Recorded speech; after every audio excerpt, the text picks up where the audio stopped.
Hello, and welcome again to another reading from the book, The Faith I Live By, a daily devotional.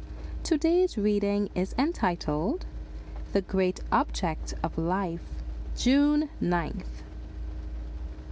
I press toward the mark for the prize of the high calling of God in Christ Jesus.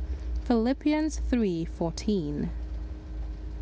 When Adam came from the Creator's hand, he bore, in his physical, mental, and spiritual nature, a likeness to his Maker.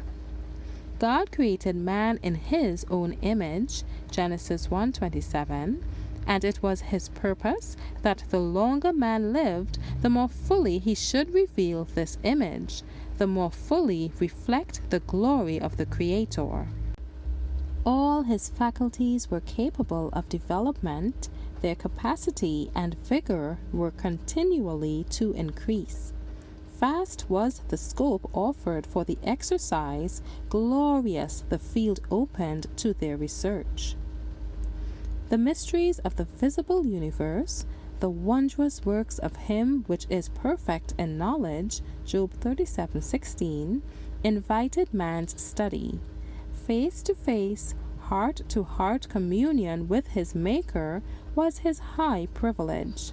Had he remained loyal to God, all this would have been his forever.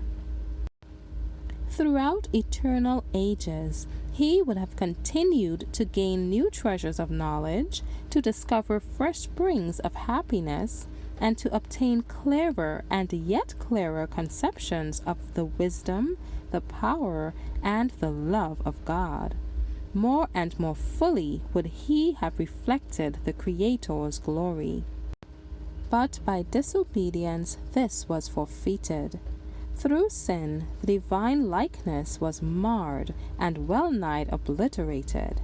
Man's physical powers were weakened, his mental capacity was lessened, his spiritual vision dimmed. He had become subject to death, yet the race was not left without hope. By infinite love and mercy, the plan of salvation had been devised, and a life of probation was granted. To restore in man the image of his Maker, to bring him back to the perfection in which he was created, to promote the development of body, mind, and soul, that the divine purpose in his creation might be realized, this was to be the work of redemption. This is the object of education, the great object of life. To honor Christ, to become like him, to work for him, is life's highest ambition and its greatest joy. Thank you for listening today. I trust that you have received the message God had in store for you. God's peace be upon you. Maranatha.